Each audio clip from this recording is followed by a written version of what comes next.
It's 11:39, Jane. Thanks, Brian. Stories of heroism and valor are slowly beginning to emerge, and we'd like to share one with you now.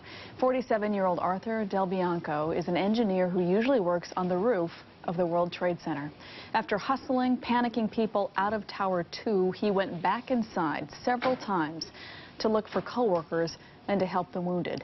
Here is his story in his own words.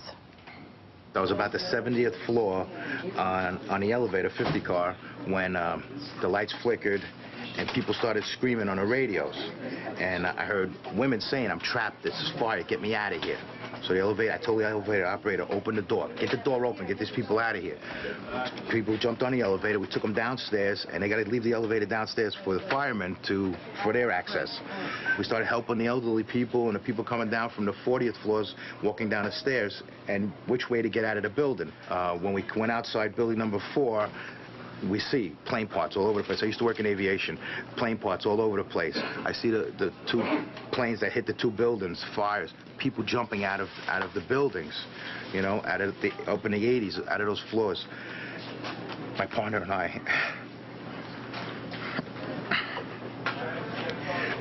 I start calling for, you know, fellow workers, and one of the guys I know was down 6 levels below ground, and we couldn't find him. Nobody could get him on a radio. So we went back inside looking for him, and we couldn't get him. We couldn't find him. We looked. 2 other men got out that we were looking for, and one guy, we couldn't find him for nothing.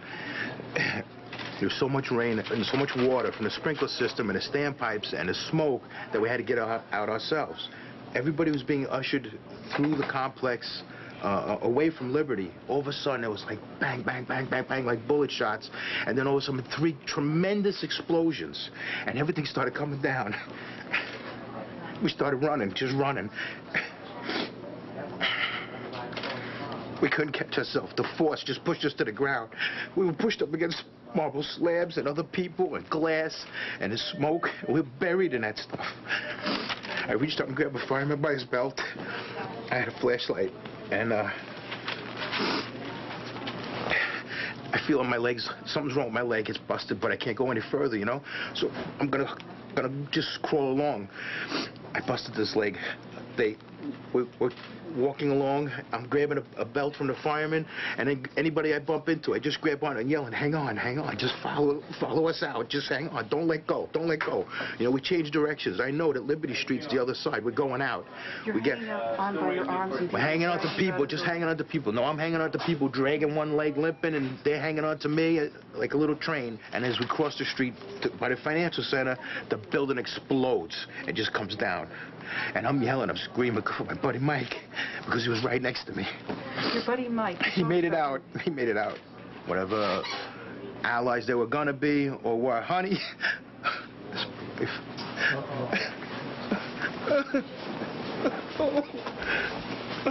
I've been waiting for hours.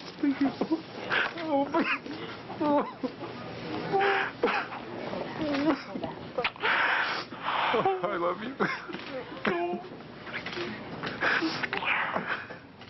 Lisa Del Bianco is here. Good morning to you, Lisa. Good morning. I see tears welling up in your eyes, as they are in mine, as you watch that piece. You had a teary reunion. What was it like? I was kind of going from numb to happy. I couldn't believe it. It was so long because I waited and waited upstairs, and then they called me downstairs. So it was, I guess I didn't know if I was believing what I was seeing.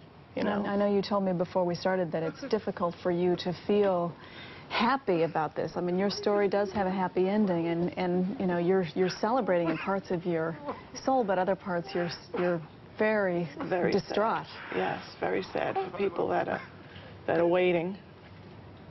The fact that your husband usually works on the roof of the World Trade Center, he wasn't on the roof that day, was he? No, he was on his way up to the roof. He stopped to get a toolbox for someone. So it held him back a few minutes, where he would have been. This guy has escaped trouble before. You were telling me. Tell me again where he was when the World Trade Center was bombed. He had taken off to go skiing that day, and he was supposed to be at work, but he wasn't. And we were in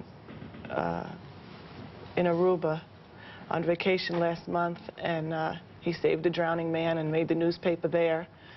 It was a big thing. They thought he was a doctor and everything. He's made it out of car crashes, car typhoons, crash, you mentioned. and a typhoon in Guam.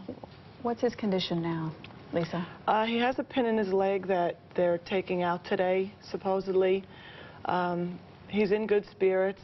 I didn't know what condition, because he's always trying to protect me and sugarcoat everything when he talks to me on the phone, so I was wondering if that was what he was doing, and when I got there I was going to see a mess, and I got there and he looked like my Artie, only with a pin in his leg.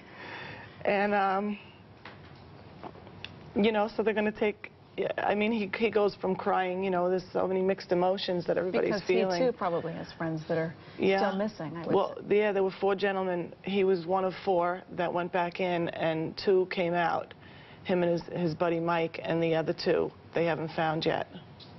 Tuesday was your 10-month anniversary? 10-month anniversary. We celebrate monthly. We don't celebrate yearly. So you're newlyweds. I must imagine that you feel a great deal of relief. I know it's difficult in many ways, the emotions, but thank you. There's one good news, one piece of good news, one happy story this morning. Thanks for telling it to us, Lisa Del Bianco. Thank you. All right, 11:45, Brian. All right, Jane, with the nation's